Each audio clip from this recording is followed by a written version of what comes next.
ইফতারির পূর্ব মুহূর্তে দোয়া করুন, এটি ভুলে যাওয়া যাবে না। প্রতিদিন ইফতারিকে সামনে নিয়ে আমরা দোয়া করব, কারণ হাদিসে এসেছে সালাসু দাওয়াতিন মুস্তাজাবা, 3 ব্যক্তির দোয়া আল্লাহ তাআলার কাছে কবুল হয়ে যায়।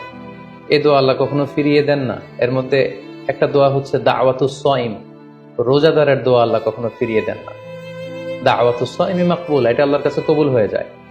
ঠিক ওই মুহূর্তটাতে আল্লাহ তাআলার সফট কর্নার খুব বেশি গ্রো করে, আল্লাহর রহমতের দরিয়ার মধ্যে একটা অভাবনীয় জোশ পড়ে যায়। আল্লাহ তাআলা এই দৃশ্যটাকে খুব দেখতে পছন্দ করে যে বান্দা সামনে খাবার নিয়ে বসে আছে, শরবত নিয়ে, পানীয় নিয়ে বসে আছে, ক্ষুধায় তৃষ্ণায় সে জর্জরিত, সে চাইলেই সামনে থেকে নিয়ে মুখে তুলে খাবারটা খেতে পারে, কিন্তু সে আমার ভয়ে খাচ্ছে না।